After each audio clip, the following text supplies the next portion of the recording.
पनि बाबाले देख्नुहुन्छ र जो साकारमा पुगेका छैनन्, सूक्ष्म रूपमा बाबालाई याद गरेका छन् बच्चाहरू, सबैलाई बाबाले देख्नुहुन्छ। त सभा कति ठुलो हुन्छ।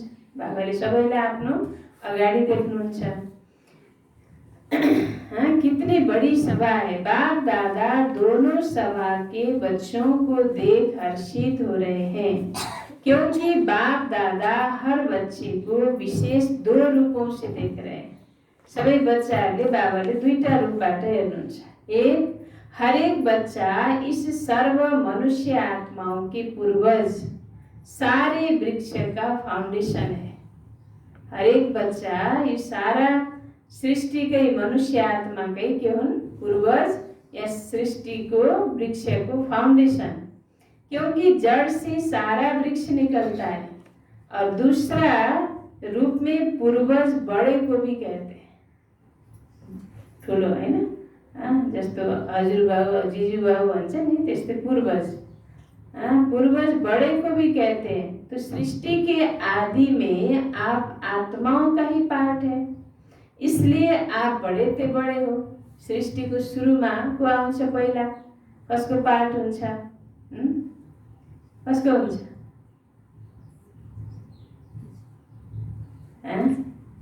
ध्यान दिएर सुन्नु न। बाबा भन्नुहुन्छ सृष्टि के आदि में आप आत्माओं का ही पार्ट है, इसलिए आप बड़े ते बड़े हो। इस कारण सर्व आत्माओं के पूर्वज हो। साथ साथ ऊंचे ते उच्च बाप की पहली रचना आप ब्राह्मण आत्माएं हो। तो जैसे ऊंचे ते ऊंचा भगवान है, वैसे बड़े ते बड़े पूर्वज आप हो। जसरी भगवानलाई ऊंचे ते ऊंचा भन्छन्, त बाबा भन्नुहुन्छ ऊंचे ते ऊंचा बाबाको पहिलो रचना तिमी ब्राह्मण बच्चाहरू हो, तिमी ऊंचे ते ऊंचा पूर्वज, बड़े ते बड़े पूर्वज आप हो। तो इतने सारे पूर्वज बच्चों को देख बाप हर्षित हो रहे हैं। आप भी हर्षित होते हो कि हम पूर्वज हैं? बाबा सोध्नुहुन्छ, आप भी हर्षित होते हो कि हम पूर्वज हैं? उसी निश्चय और नशे में रहते हो। तो बाप दादा आज पूर्वजों की सभा देख रहे हैं। आप सभी जो भी बाप के बच्चे हो, माया से बचे हुए हो। बाबा के बच्चे माना माया से बचे हुए, माया को बाट सेफ। बच्चे का अर्थ ही है बाप का बनना, अर्थात बच्चे बनना। तो माया से बचे हुए बाप के बच्चे बनते हैं। आप सभी माया से बचे हुए हो ना, कि कभी चक्कर में आ जाते हो? बाबा भन्नुहुन्छ तिमी सबै बच्चाहरू मायाबाट बचेका छौ नि, कि कहिलेकाहीँ मायाको चक्करमा आउँछौ भनेर सोध्नुहुन्छ बाबा।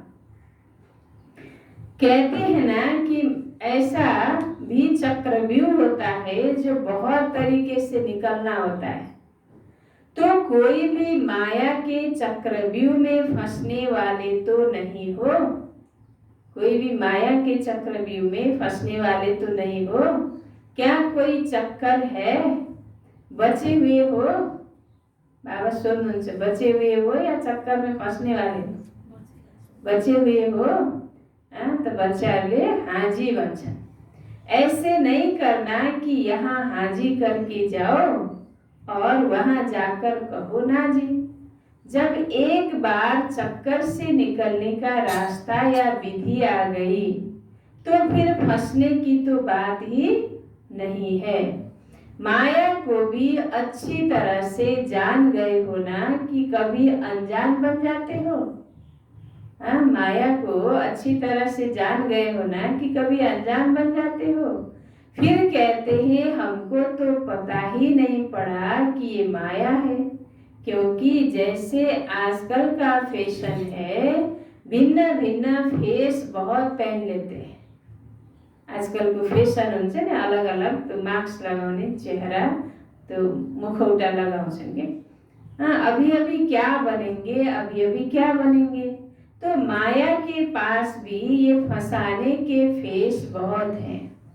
उसके पास अच्छा बड़ा दुकान है, जिस समय जो रूप धारण करना चाहे उस समय वह कर लेती है। माया पनि अलग अलग त्यो मुखौटा लगाएर बाबा भन्नुहुन्छ तिम्रो पासमा आउँछ, उसको ठुलो दोकान छ, विभिन्न तरीका विभिन्न रूप अपनाएर आउँछ।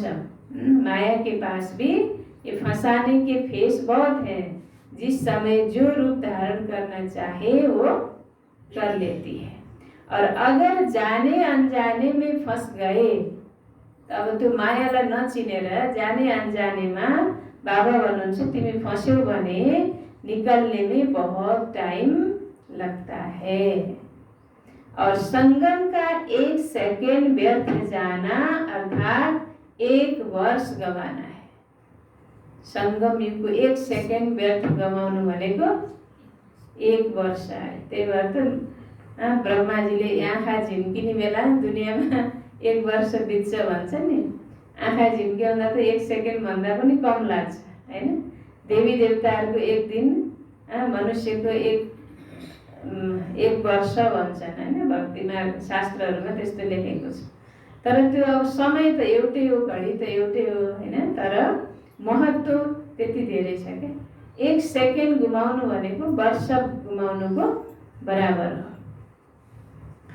संगम का 1 सेकेंड व्यर्थ जाना अर्थात 1 वर्ष गंवाना है, सेकेंड नहीं। आप सोचो संगम युग कितना छोटा है, कहाँ 5000 वर्ष, कहाँ जम्मा 100 वर्ष। कति सानो छ र कति महत्त्वपूर्ण युग छ। स्वयं भगवान आएर आत्माहरूसँग मिलन मनाउने युग, भगवान आएर पढाउने युग, भगवानले आएर हामीलाई रचना गरेर आफ्नो बच्चा बनाएर स्वर्गको राज्य भाग्य दिने समय, भगवान स्वयं धरतीमा आएर आफ्नो कर्म गर्ने समय भनेपछि त्यो कति श्रेष्ठ समय होला।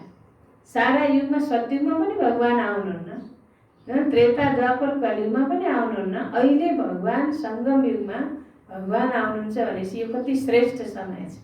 त यो समय कति महत्त्वपूर्ण छ हैन। त बाबा भन्नुहुन्छ 1 सेकेन्ड पनि वर्षौंको बराबर हुन्छ। तो आप सोचो संगम युग कितना छोटा है। अभी तो डायमंड जुबली मना रहे हो और इस थोड़े से समय में जो बनना है, जो जमा करना है, वो अभी बन सकते हैं। तो बाप दादा देख रहे थे कि बनने का समय कितना थोड़ा है और बनते हो सारा कल। बनने का समय कति थोरै, 1 संगम युग 100 वर्ष, त्यसमा पनि हामी सुरुबाट आइयो त कति पछि आइयो हैन। अब अन्तिम बेलामा अब यति थोरै समयमा बन्नु छ र बन्नु छ कति समयको लागि, पुरा कल्पको लागि हैन, 5000 वर्षको लागि। तो कहाँ 5000 वर्ष और कहाँ अभी 60 वर्ष। 60 वर्ष पूरा भएपछि डायमन्ड जुबली मनाइन्छ। त त्यति बेलाको बाबाको यो मुरली हैन, कहाँ 60 वर्ष। चलो आगे कितना भी समय होगा, त्यति बेला 60 वर्ष भएपछि 40 वर्ष बाँकी होला। अहिले त कति वर्ष भइसक्यो, 87 वर्ष भइसक्यो, कति समय बाँकी छ हैन। कितना भी समय होगा लेकिन हजारों की गिनती में तो नहीं होगा ना। कोही बाबाको बच्चाले अब विनाश हुन्छ भनेको नि 25 वर्ष भइसक्यो भन्ने अरे क्या, 25 वर्ष सेन्टर खुलेको भयो। अब यो सृष्टि हामी ज्ञानमा आउँदाखेरि अब 2 वर्षमा विनाश हुन्छ भन्ने हामीले सुनेको। अब ज्ञानमा आएको 40-45 वर्ष भइसक्यो, कहिले पनि खोइ अहिलेसम्म विनाश भएन के भन्ने सङ्कल्प आएन। तर कोही बच्चाहरूलाई त्यस्तो सङ्कल्प खोइ विनाश हुन्छ भनेको नि 25 वर्ष भइसक्यो, अहिलेसम्म भएन के भन्ने पुराना 25 वर्षदेखि चल्ने नयाँसँग तँ सेवा गरेको हो कि के गरे हो, त्यो आत्मालाई भड्काएको हो कि त्यसलाई प्रेरित गरेको हो। 25 वर्ष ज्ञानमा आयो, विनाश भएन, कति समय बाँकी छ, अझै 15 वर्ष बाँकी होला, 50 वर्ष बाँकी होला। 50 वर्षसम्म नहोला अरे विनाश हैन। एउटा उदाहरण के हैन, उदाहरण 50 वर्ष बाँकी भए पनि हजारौं वर्ष बाँकी त छैन नि। 50 वर्ष के धेरै हो त नि। सम्पूर्ण बन्न, सम्पन्न बन्न पुरुषार्थ गर्दै कति समय लाग्छ त्यसो भर्खरै बनिहालिन्छ। 1 वर्ष 2 वर्ष तपाईँ ज्ञानमा आउने बित्तिकै सुन्ने बित्तिकै विनाश भइहाल्यो। के पुरुषार्थ गर्नुहुन्छ त नि? कसरी सम्पन्न बन्नुहुन्छ त नि? अनि कसरी देवता बन्ने हो त नि? केही त पुरुषार्थ गर्न 63 जन्मको विकर्म विनाश गर्न समय लाग्छै लाग्दैन। त समय पाउनु त भाग्यको कुरा हो नि त। पुरुषार्थ गर्ने मौका मिल्यो, योग लगाउने मौका मिल्यो, सेवा गर्ने मौका मिल्यो, त्यो त भाग्यको कुरा हो। आउने बित्तिकै विनाश भइदिएर के हुन्थ्यो? गर्नु पाइन्थ्यो? पाइन्थेन नि, होइन? त भनेपछि हुँदै भएन भनेर संशयमा आउने पशु? कमसेकम यो सङ्गम युग अझै रहोस्, बाबासँग मिलन मनाउने समय भनेको बुद्धिमा हुनुपर्छ। बाबासँग प्यार भयो त, होइन? पुरानाले नि त्यस्तो भनिदिन्छन्, नयाँलाई भन्ने यहाँ कानमा आउँछ क्या। त्यो कहाँसम्म सही हो हामीले आफै सोचौँ, होइन? तो कहाँ 5000 वर्ष, कहाँ अभी 60 वर्ष, चलो आगे कितना ही समय होगा, लेकिन हजारों की गिनती में तो नहीं होगा ना। 50 वर्ष बाँकी होला, 40 वर्ष बाँकी होला, हजारौं वर्ष त बाँकी छैन नि। त्यति थोरै 40-50 वर्षको भित्रमा हामीलाई सम्पन्न बन्नु छ। अब त 40-50 नि कहाँ छ? अब त अझै पनि थोरै समय त बित्यो। यो त बाबाको 95 को मूर्ति, अहिले तो 2023 भइसक्यो, हैन? अच्छा, तो इस थोड़े से समय में, अब ये कति थोरै समय छ, अब यो थोरै समयमा राज्य अधिकारी बनने वा रॉयल फैमिली में आने के लिए क्या करना होगा? वैसे संख्या के हिसाब से सतयुग में विश्व का तख्त सभी को तो मिल भी नहीं सकता। संख्याको हिसाबले सबैले विश्वको तख्त पाउँछन्, विश्व महाराजा महारानी सबै बन्लान् त? भन्दैन। मानो पहले लक्ष्मी नारायण तो तख्त पर बैठेंगे, लेकिन जो पहले लक्ष्मी नारायण की रॉयल फैमिली है, उन्हों को भी इतना ही सभी द्वारा स्नेह और सम्मान मिलता है। राजा रानी महाराजा महारानी तो सबै बन्दैनन्, तर बाबाले भन्नुभयो उनका जुन परिवार हुन्छ नि, रोयल फ्यामिली, जस्तो यहाँ राजाकी आमा, राजाका भाइ, राजाका छोराछोरी सबैलाई बराबर स्नेह पाउँछ कि पाउँदैनन्? बराबर सम्मान पाउँछन् कि पाउँदैनन्? पाउँछ नि। राजालाई मात्रै गर्ने, अरूलाई भारेभुरी त गर्दैनन् नि त, हैन? राजाका सबै परिवारलाई के गर्छन्? त्यत्तिकै सम्मान गर्छ, हैन? हो त्यस्तै बाबा भन्नुहुन्छ रोयल फ्यामिली भनेको त्यही राज परिवारलाई भनेको, हैन? त राज उनीहरूलाई पनि त्यति नै सबैबाट स्नेह र सम्मान मिल्छ भनेपछि त्यो परिवारभित्र आउनु पनि के भयो? पहिलो नम्बर प्राप्त गर्नु। तो अगर पहली राजधानी के रॉयल फैमिली में भी आते हैं तो वो पहला नंबर है। चाहे बड़े तख्त पर नहीं बैठते, लेकिन प्रारब्ध नंबर 1 के हिसाब से ही है। नहीं तो आप सभी लोगों को त्रेता तक भी तख्त थोड़े मिलेगा। अब सतयुग त्रेता जम्मा 20 वटा संगम युगलाई गरेर 21 जन्म, सतयुग 8 जन्म, त्रेता युग 12 जन्म, 20 जना त अनि तख्तमा बस्ने। अनि बाबाको बच्चा त लाखौं छन्, अनि कहाँ तख्त पाइन्छ त? पाइन्न नि। तर त्यो परिवारभित्र आउन त सकिन्छ पुरुषार्थ गरेर, हैन? त बाबा भन्नुहुन्छ त्यतिकै तख्त नै पाइने, तख्त नै त बाबा भन्नुहुन्छ यति धेरै छ हो, जो कि संख्याको हिसाबले सबैलाई तख्त त त्रेताको अन्तसम्म पनि मिल्दैन। लेकिन विश्व राज्य अधिकारी का लक्ष्य सभी का है ना। अब जब पाइँदैन भनेपछि लक्ष्य राखेर पुरुषार्थ गर्नु बेकार हो? होइन नि।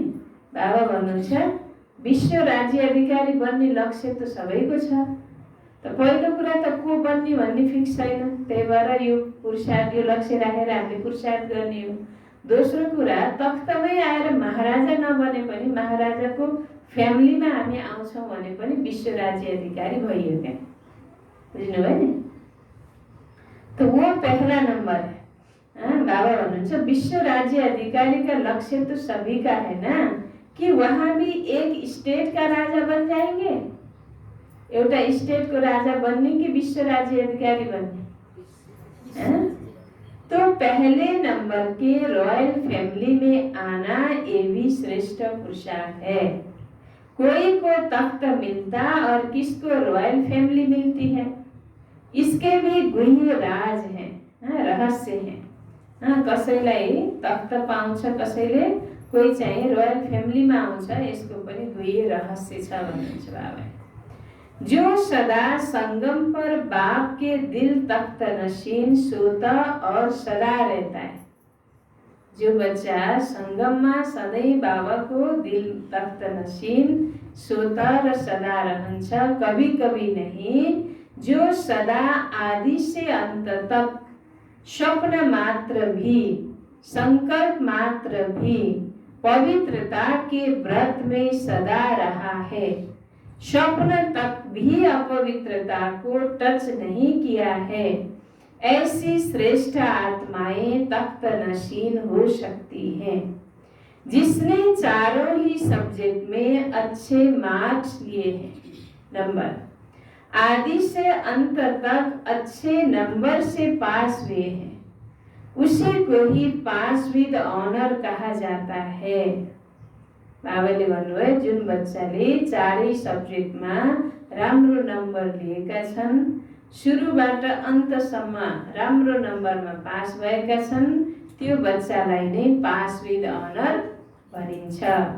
बीच बीच में मार्क्स कम हुई और फिर मेकअप किया है तो मेकअप वाला नहीं, लेकिन आदि से चारों ही सब्जेक्ट में बाप के दिल पसंद है, वो तख्त ले सकता है।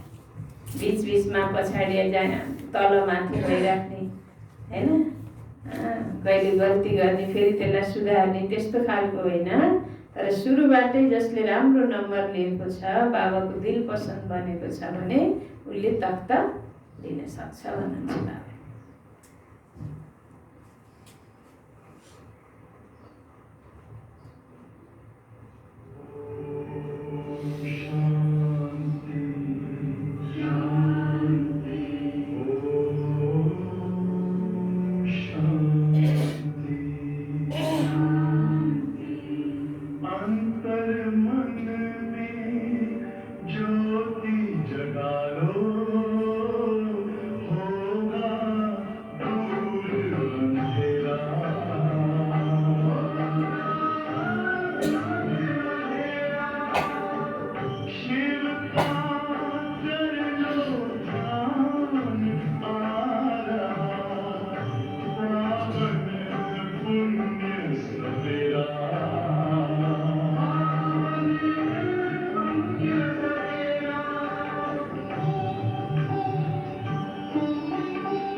ओम शान्ति।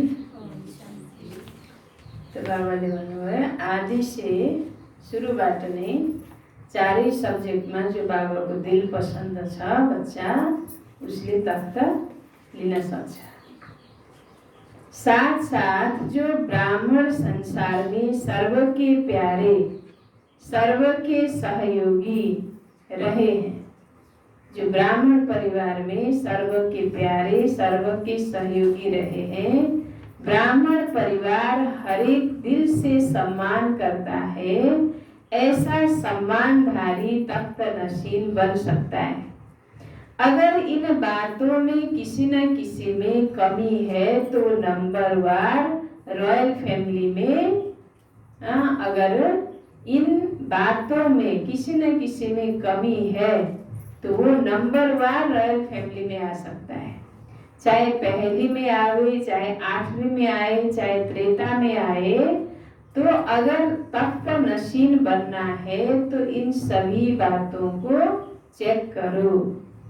अगर सेवा में 100 मार्क्स जमा है और धारणा में 25% तो क्या होगा? सेवा में फुल 100% और बाबा हुन्छ धारणा में 25% छ भने के हुन्छ? वो अधिकारी बनेगा? भन्नुस् त। सेवा में 100 नंबर, धारणा में 25 नंबर छ भने त्यो अधिकारी बन्ला। कई बच्चे और सब्जेक्ट में आगे चले जाते हैं, लेकिन प्रैक्टिकल धारणा में जैसा समय है वैसा अपने को मोल्ड करना वो है रियल गोल्ड। बाबा भन्नुहुन्छ कोही कोही बच्चाहरू अरू सब्जेक्टमा त एकदम अगाडि जान्छन्, तर प्र्याक्टिकल धारणा गर्ने कुरा जहाँ हुन्छ त्यहाँ आफूलाई जस्तो समय छ परिस्थिति छ त्यही अनुसार मोल्ड गर्न सक्यो भने त्यो रियल गोल्ड हो। तर कतिले सक्दैनन् के? कहाँ कहाँ माया बच्चों से भी होशियार हो जाती है। वो फट से समय प्रमाण स्वरूप धारण कर लेती है और बच्चे क्या कहते हैं? बाप के पास तो सबकी बातें आती है ना, मानो एक रॉन्ग है और दूसरा राइट है, तो मानो एक रॉन्ग है और दूसरा राइट है। ऐसा भी होता है कि दोनों तरफ की कोई ना कोई कमी होती है, लेकिन मानो आप बिल्कुल ही अपने को राइट समझते हो और दूसरा बिल्कुल ही रॉन्ग है, तो आप राइट हो वो रॉन्ग है। फिर भी जैसा समय जैसा वायुमंडल देखा जाता है वैसे अपने को ही चाहे समाना पड़ता है, चाहे मिटाना पड़ता है, चाहे किनारा करना पड़ता है। लेकिन बच्चे क्या कहते हैं कि क्या हर बात में हर समय हमको ही मरना है? मरना है क्या? मरने के लिए हम ही हैं और मौज मनाने के लिए हैं? यस्तो भन्छन् सदा ही मरना है। ये मरना तो बहुत मुश्किल है। तो मर्जीवा तो बन गए वो तो सहज है, ब्रह्मा कुमार ब्रह्मा कुमारी बन गए ये भी तो मर्जीवा बने ना। तो ये मरना तो बहुत सहज हो गया, मर गए ब्रह्मा कुमार ब्रह्मा कुमारी बन गए। लेकिन ये बार बार का मरना, एक पटक मरेर ब्रह्मा कुमार कुमारी बने तो सजिलो भयो, तर पटक पटक मर्नु भनेको सहन गर्नु हैन, ये बहुत मुश्किल है। ये मरना तो बहुत मुश्किल है ना। छोटियां कहती हैं, छोटियां भनेको सानो दिदी बहनीहरू हैन, छोटियां कहती हैं कि हमको ही ज्यादा मरना पड़ता है और बड़े कहते हैं कि हमको ही ज्यादा सुनना पड़ता है। तो आपको सहन करना पड़ता, उन्हों को सुनना पड़ता, तो मरना किसको है? कौन मरे? एक मरे या दोनों मरे? दोनों ही मर गए तो बात खत्म, खेल खत्म। तो मरना आता है या थोड़ा थोड़ा मुश्किल लगता है, थोड़ा सांस हाँफता है, मुश्किल सांस निकलता है। बाबा सोध्नुहुन्छ मर्न पनि कसैलाई त गाह्रो हुन्छ नि त, थोड़ा सांस हाँफता है, मुश्किल सांस निकलता है, तकलीफ होती है, उस समय जब कहते हो ना क्या हमें ही मरना है, हमें ही बदलना है, क्या मेरी ही जिम्मेवारी है बदलने की, दूसरे की भी तो है, तो आधा आधा बांट लो, तुम इतना मरो मैं इतना मरूं। बाप दादा को तो उस समय रहम भी बहुत आता है, लेकिन ये मरना मरना नहीं है। यसरी सहन गर्नु, आफूलाई एडजस्ट गर्नु, मोल्ड गर्नु, यो मर्नु यो कुनै मर्नु होइन। तर कति बच्चाहरूले त्यस्तो ठान्छन्, ये मरना सदा के लिए जीना है। लोग कहते हैं ना कि बिना मरे स्वर्ग नहीं मिलेगा, नमरिकन स्वर्ग जान पाइन्न भन्छ नि, त कस्तो मर्ने, शरीरबाट मरेर त कोही स्वर्ग गएन अहिलेसम्म हैन। तर यसरी जो संगठनमा मर्न जान्दछ, जसले सहन गर्न एडजस्ट हुन सिक्छ, त्यो अवश्य स्वर्गमा जान्छ। बुझ्नु भयो नि? तो उस मरने से तो स्वर्ग नहीं मिलता।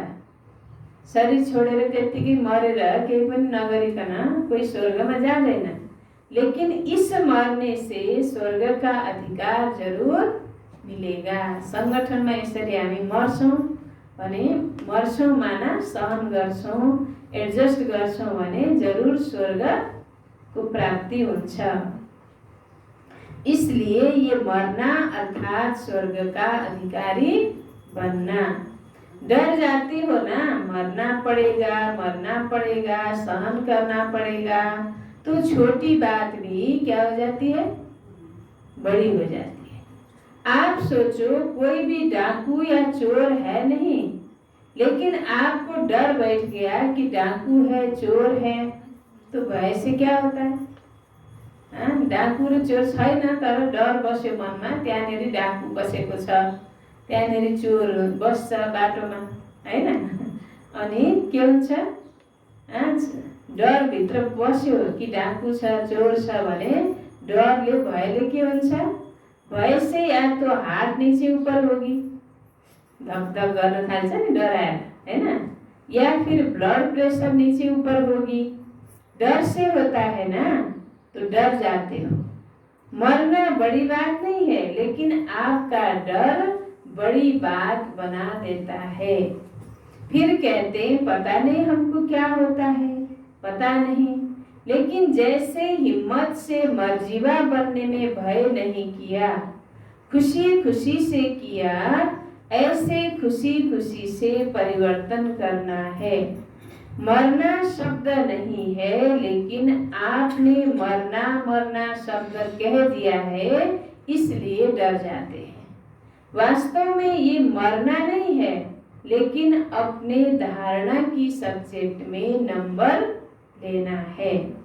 सहन करने में घबराओ मत। क्यों घबराते हो? क्योंकि समझते हो कि झूठी बात में हम सहन क्यों करें। लेकिन सहन करने की आज्ञा किसने दी है? मैले झुटो कुरा नभएको कुरा किन सहन गर्ने भन्छन् अरे के बच्चाहरूले, तर बाबा भन्नुहुन्छ सहन गर्नेको आज्ञा कसले दिएको हो? कसको आज्ञा हो? झूठ बोलने वाले ने दी है? किसने दी? बाबा ने। कई बच्चे सहन करते भी हैं, लेकिन मजबूरी से सहन करना और मोहब्बत में सहन करना, इसमें अंतर है। बाप के कारण सहन नहीं करते हो, लेकिन बाप की आज्ञा है सहनशील बनो। तो बाप की आज्ञा मानते हो तो परमात्मा की आज्ञा मानना ये खुशी की बात है ना कि मजबूरी है? बाबा को आज्ञा मान्नु खुशी को कुरा हो या मजबूरी है? सहन कर ही रहे हो तो क्यों नहीं खुशी से करो? जब गर्नै छ भने मजबुरीले किन गर्ने, खुशीले गर्ने?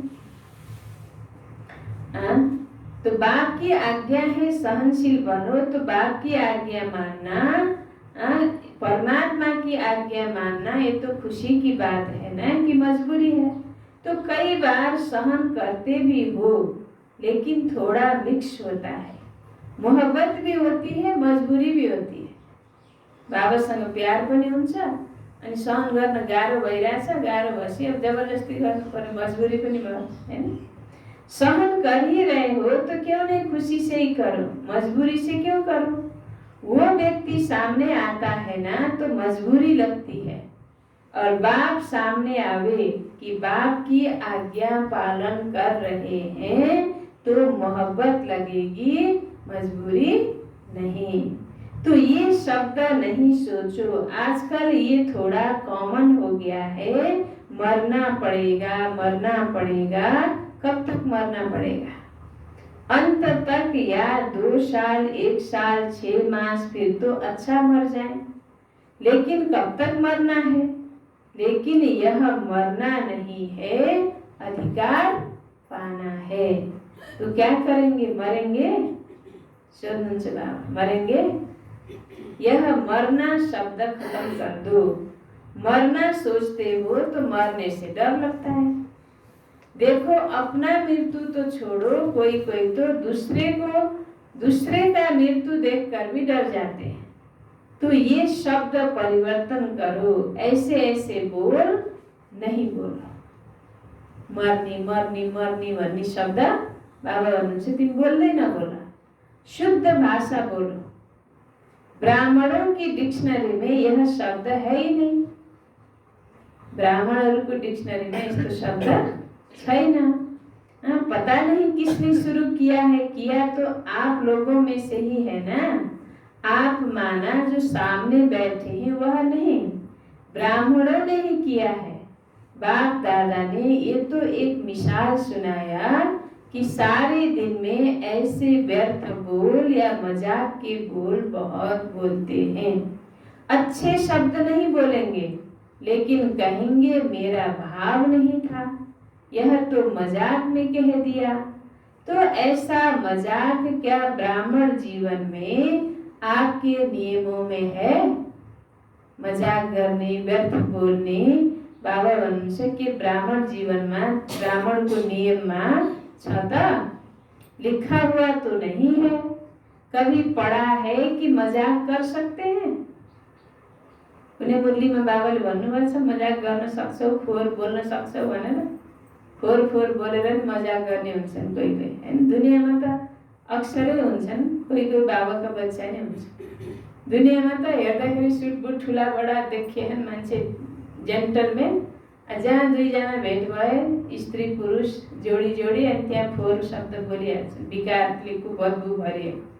त्यो दैहिक दृष्टि, देह हैन, देहको आधारमा कुरा के तर यस्तो देखिए उस्तो देखिए, त्यो काम विकारको बदबु भरिएको त्यही बोल बोलिहाल्छ। बाबाको बच्चामा त यति साह्रै नहोला, तर कोही कोही अझै पनि फोहोर या मजाकको बोल बोल्ने बानी हुन्छ। अच्छे शब्द नहीं बोलेंगे, लेकिन कहेंगे मेरा भाव नहीं था, यह तो मजाक में कह दिया। तो ऐसा मजाक क्या ब्राह्मण जीवन में आपके नियमों में है? लिखा हुआ तो नहीं है। कभी पढ़ा है क्या कि मजाक कर सकते हैं? मजाक करो, लेकिन ज्ञान युक्त, योग युक्त। बाकी व्यर्थ मजाक, जिसको आप मजाक समझते हो, लेकिन दूसरे की स्थिति डगमग हो जाती है, तो वह मजाक हुआ या दुख देना हुआ? तो आज बाप दादा ने देखा कि एक तो सभी पूर्वज हैं और दूसरा सबसे बड़े ते बड़े पूज्य आत्माएं भी आप हो। आप जैसी पूजा सारे कल्प में किसी की नहीं होती। तो पूर्वज भी हो और पूज्य भी हो, लेकिन पूज्य भी नंबरवार है। जो भी ब्राह्मण बनते हैं उनकी पूजा होती जरूर है, लेकिन किसी की विधि पूर्वक होती है और किसी की काम चलाऊ होती है। तो जो ब्राह्मण यहाँ भी योग में बैठते हैं, लेकिन काम चलाऊ, कुछ नींद किया, कुछ योग किया, कुछ व्यर्थ सोचा, कुछ अच्छा सोचा, शुभ सोचा, तो यह काम चलाऊ हुआ ना। जति बेर म योगमा बसेँ, पूरा समय बाबासँग कनेक्सन जुट्यो। यही समय बाबासँग कनेक्सन जुट्यो, योग गरेँ, यही समय सुतेँ हैन, केही समय व्यर्थ सङ्कल्प चल्यो, केही समय होइन बात मास्टर सर्वकार पवित्र आत्मा भन्यो, केही समय राम्रो सोचे, शुभ शुभ सोचे भनेपछि के भयो? बाबा भन्नुहुन्छ योग पनि काम चलाओ भयो। सफेद बत्ती जल गई, काम पूरा हो गया। ऐसे धारणा में भी काम चलाओ बहुत होते हैं। कोई भी सर्कमस्टांस आएगा तो कहेंगे अभी तो ऐसे करके चलाओ, पीछे देखा जाएगा। कहीं गए मित्र सम्बन्धी का अब एक साथ खाइहालौँ के अरे फेरि गरौँला, धारणा फेरि पुरुषार्थ होइन। अब बाबा भन्नुहुन्छ कुनै परिस्थिति आयो भने के गर्छन्? अभी तो ऐसे चलाओ, पीछे देखा जाएगा। तो ऐसों की पूजा काम चलाओ होती है। यस्ता बच्चा ब्राह्मणको पूजा पनि कस्तो हुन्छ? काम चलाओ। हेर्नुहोस् है, देखो लाखों शालिग्राम बनाते हैं। शिवलिंग एउटा हुन्छ, शालिग्राम लाखों बनाउँछन् हैन। लेकिन क्या होता है? विधि पूर्वक पूजा होती है। शालिग्राम को पूजा विधि पूर्वक हुन्छ? काम चलाओ होती है ना। पाइप से नहला दिया। शिव बाबालाई नुहाउने बेलामा के गर्छन्? हातले मिची मिची दुधले नुहाछ, दहीले नुहाछ, घिउले नुहाछ, महले नुहाछ, चिनीले नुहाछ, फेरि पानीले नुहाछ, अनि चढा घोटी घोटी कति गर्छ हैन। अब वरिपरि लाखौँ शालिग्राम राखेछन्, ती सबैलाई पाइपले छरेर नुहाइदियो, पानी हालिदियो, अन्त मैलो पनि त्यहाँ फुलेर बस्छ, सफा पनि हुँदैन।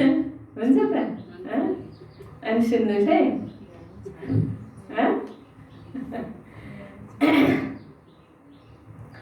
बाबा भन्नुहुन्छ विधि काम चलाओ, पाइप से नहला दिया और तिलक भी कटोरी भर के पंडित लोग ऐसे ऐसे कर देते हैं।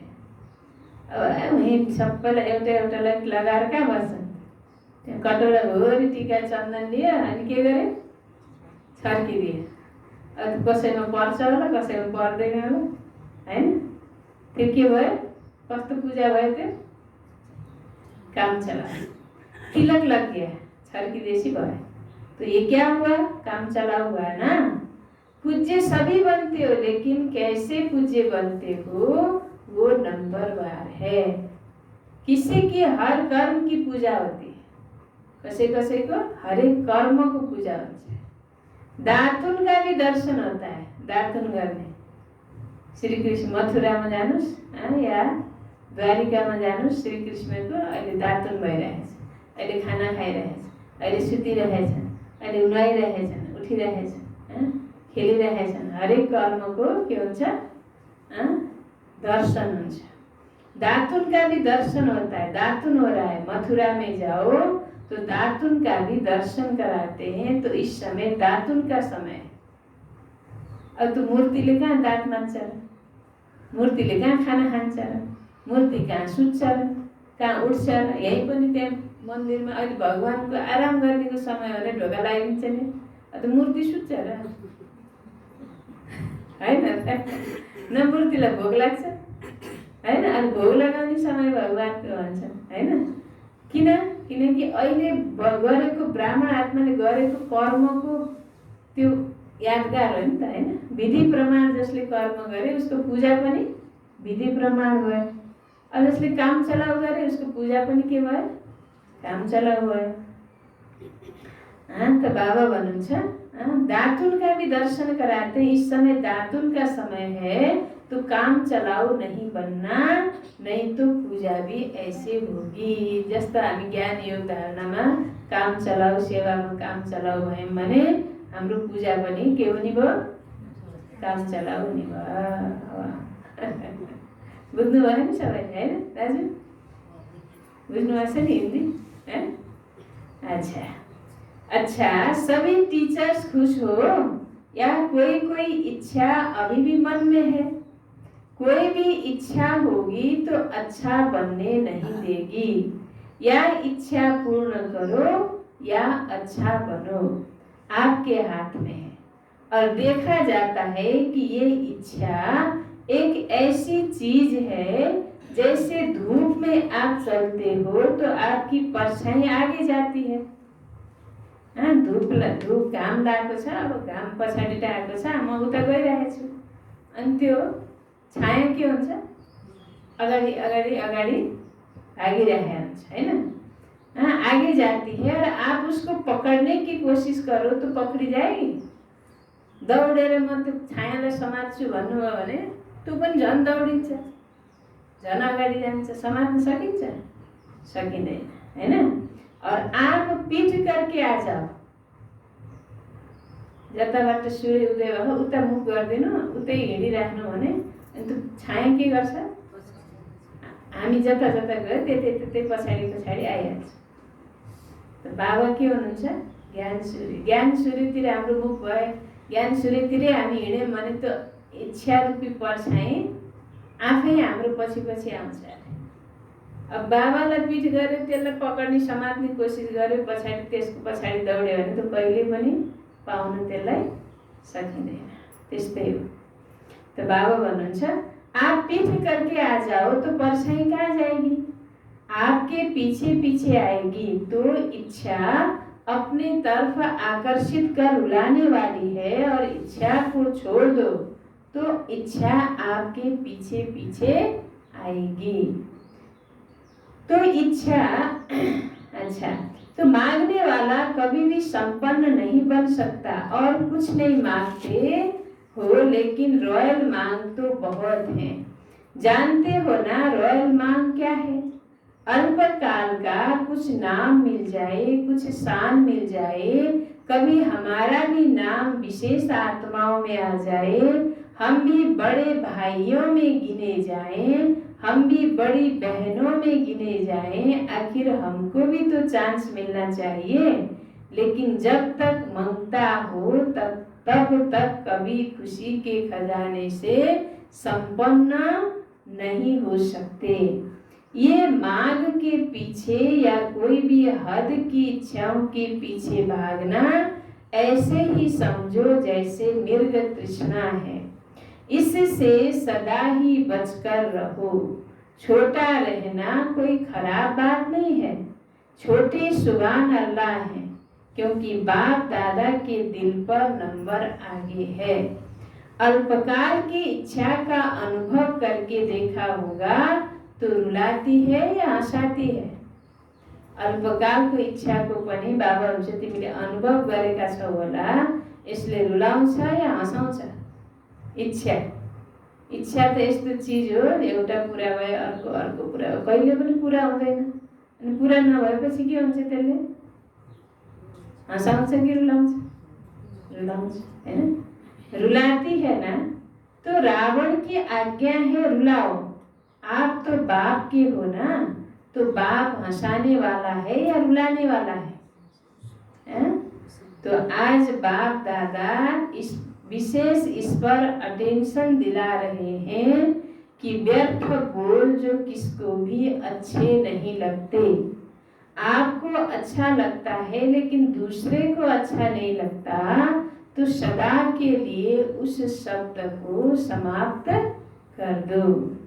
ऐसे सारे दिन में अगर बाप दादा अपने पास बच्चों के शब्द नोट करे तो काफी फाइल बन सकती है। यह अपशब्द, व्यर्थ शब्द, जोर से बोलना, ये जोर से बोलना भी वास्तव में अनेकों को डिस्टर्ब करता है। ये नहीं बोलो मेरा तो आवाज ही बड़ा है, ये जो आवाज ही बड़ा है। माया जीत बन सकते हो और आवाज जीत नहीं बन सकते। तो ऐसे किसी को भी डिस्टर्ब करने वाले बोल और व्यर्थ बोल नहीं बोलो। बात होती है 2 शब्दों की, लेकिन आधा घंटा उस बात को बोलते रहेंगे। तो ये जो लंबा लंबा बोल बोलते हो, जो 4 शब्दों में काम हो सकता है, वो 12-15 शब्दों में नहीं बोलो। आप लोगों का स्लोगन है कम बोलो धीरे बोलो। तो जो कहते हो ना हमारा आवाज बहुत बड़ा है, हम चाहते नहीं हैं लेकिन आवाज ही बड़ा है, तो वो गले में एक स्लोगन लगाकर डाल लेवे। होता क्या है, आप लोग तो अपनी धुन में जोर से बोल रहे हो, लेकिन आने जाने वाले सुन करके ये नहीं समझते हैं कि इसका आवाज बड़ा है। वो समझते हैं कि पता नहीं झगड़ा हो रहा है। तो ये भी डिसर्विस हुई। इसलिए आज का पाठ दे रहे हैं, व्यर्थ बोल या किसी को भी डिस्टर्ब करने वाले बोल से अपने को क्या करो, मुक्त करो। व्यर्थ बोल मुक्त। फिर देखो, अव्यक्त फरिश्ता बनने में आपको बहुत मदद मिलेगी।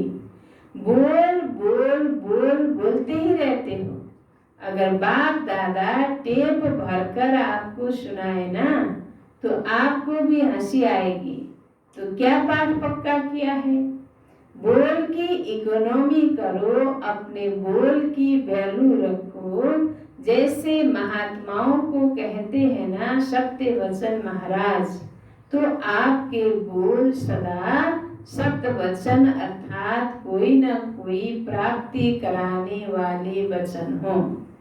किसको चलते फिरते हंसी में कह देते हो ये तो पागल है, ये तो बेसमझ है, ऐसे कई शब्द बाप दादा अभी नहीं सुनाते। बाबाले अभी बाबालाई पनि याद छैन अरे के बच्चाहरूले भन्छन्, तर बाबाले सुन्नुहुन्छ। तो ब्राह्मणों के मुख से ऐसे शब्द निकलना, ये मानो आप सत्य वचन महाराज वाले किसी को श्राप देते हो।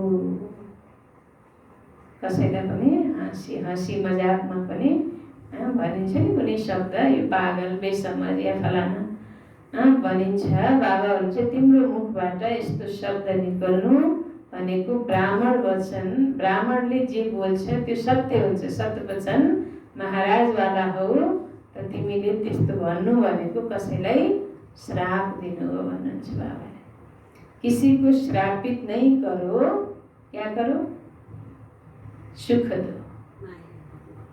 तिम्रो मुखबाट त्यस्तो शब्द बोलेर कसैलाई पनि श्रापित नगर, सुख दो।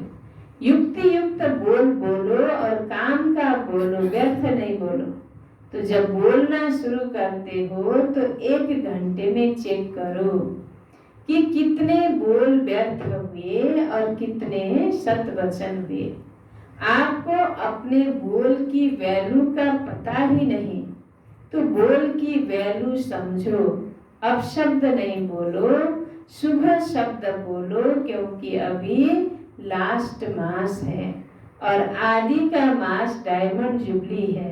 तो सारा साल डायमंड बनेंगे या 6 मास बनेंगे? सारा साल बनेंगे ना।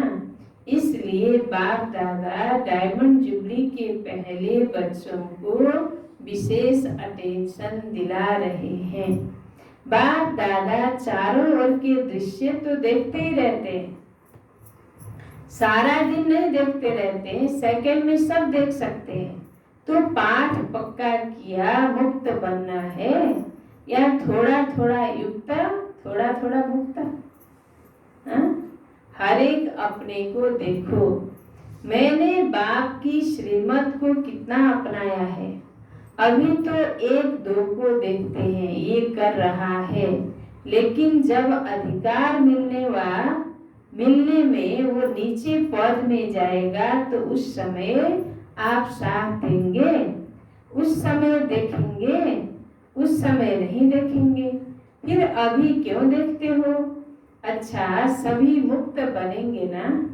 सभी को पाठ याद है? कौन सा पाठ? व्यर्थ बोल मुक्त। आज बाबाको पाठ मुख्य के छ, व्यर्थ बोल मुक्त। याद है? भूल तो नहीं गया? बाबा सोध्नुहुन्छ याद है, भूल तो नहीं गया? अच्छा, चारों ओर के पूर्वज आत्माओं को सदा इस निश्चय और नशे में रहने वाली श्रेष्ठ आत्माओं को सदा बाप के श्रीमत प्रमाण हर कर्म करने वाले कर्म योगी आत्माओं को सदा दृढ़ संकल्प से बाप के हर कदम पर कदम रखने वाले फॉलो फादर बच्चों को बहुत बहुत याद प्यार और नमस्ते। डबल विदेशियों को डबल नमस्ते। हम बच्चों का भी बाप दादा को याद प्यार नमस्ते। गुड मॉर्निंग बाबा, गुड मॉर्निंग, नमस्ते बाबा, नमस्ते, शुक्रिया बाबा, शुक्रिया, थैंक्स बाबा।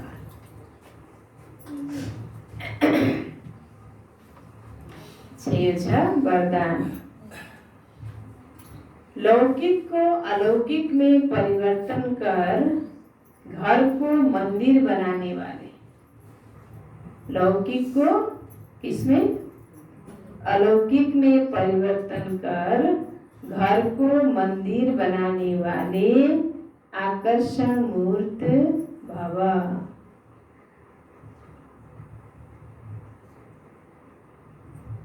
लौकिक को अलौकिक में परिवर्तन कर घर को मंदिर बनाने वाले आकर्षण मूर्त भव।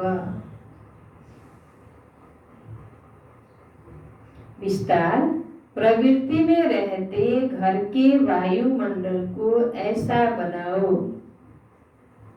प्रवृत्ति में रहते घर के वायुमंडल को ऐसा बनाओ जिसमें कोई भी लौकिकता ना हो। जिसमें कोई भी लौकिकता न हो। कोई भी आए तो अनुभव करे कि यह अलौकिक है। कोई भी आए तो अनुभव करे कि यह क्या है? अलौकिक है, लौकिक नहीं।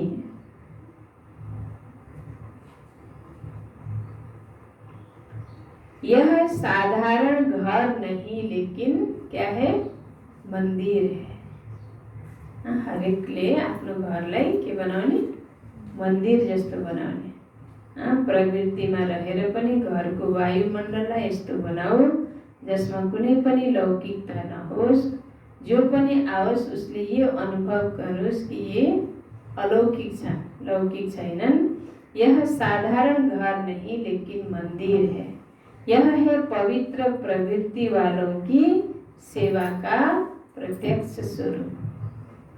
यो पवित्र प्रवृत्ति वालाहरूको सेवाको प्रत्यक्ष स्वरूप हो। यह है पवित्र प्रवृत्ति वालों की सेवा का प्रत्यक्ष स्वरूप। स्थान भी सेवा करे, वायुमंडल भी सेवा करे। स्थान भी सेवा करे, वायुमंडल भी सेवा करे। जैसे मंदिर का वायुमंडल सबको आकर्षित करता है। जैसे मंदिर का वायुमंडल सबको आकर्षित करता है, ऐसे आपके घर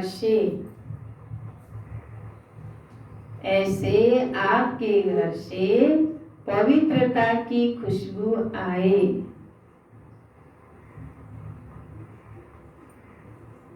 आपके घर से पवित्रता की खुशबू आए तो वह खुशबू स्वतः चारों ओर फैलेगी। वह खुशबू स्वतः चारों ओर फैलेगी और सबको आकर्षित करेगी।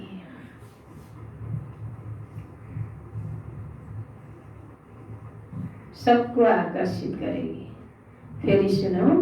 लौकिक को अलौकिक में परिवर्तन कर घर को मंदिर बनाने वाले आकर्षण मूर्त भाव। विस्तार। प्रवृत्ति में रहते घर के वायुमंडल को ऐसा बनाओ जिसमें कोई भी लौकिकता न हो। कोई भी आए तो अनुभव करें कि यह अलौकिक है, लौकिक नहीं। यह साधारण घर नहीं लेकिन मंदिर है। यह है पवित्र प्रवृत्ति वालों की सेवा का प्रत्यक्ष स्वरूप। स्थान भी सेवा करे, वायुमंडल भी सेवा करे। जैसे मंदिर का वायुमंडल सबको आकर्षित करता है, ऐसे आपके घर से पवित्रता की खुशबू आए तो वह खुशबू स्वतः चारों ओर फैलेगी और सबको आकर्षित करेगी। स्लोगन, मन बुद्धि को दृढ़ता से एकाग्र कर, मन बुद्धि को दृढ़ता से एकाग्र कर, कमजोरियों को भस्म कर दो, तब कहेंगे सच्चे योगी। मन बुद्धि को के गर्ने दृढताले एकाग्र गरेर कमजोरीलाई भस्म गरिदेऊ, तब भनिन्छ सच्चा योगी। सूचना, आज अन्तर्राष्ट्रिय योग दिवस, तीसरा रविवार, सेप्टेम्बर महीनाको तेस्रो रविवार, शाम 6:30 से 7:30 बजे तक सभी भाई बहनें योग अभ्यास में यह अनुभव करें कि मुझ आत्मा द्वारा पवित्रता की किरणें निकलकर सारे विश्व को पावन बना रही है। मैं मास्टर पति पावनी आत्मा हूँ। ओम शान्ति। के भन्नुभयो आज बाबाको? आजको पाठ पक्का पाठ के हो? आजको व्यर्थ बोल, डिस्टर्ब करने वाले बोल से स्वयं को मुक्त कर बोल की इकोनॉमी करो। सत्वचन महाराज, ब्राह्मणको बोल के हुन्छ? सत्वचन हुन्छ। त्यही भएर व्यर्थ बोल, डिस्टर्ब गर्नेवाला बोल, अरूलाई होच्याउने बोल, हैन, त्यस्तो बोल कहिले पनि नबोल।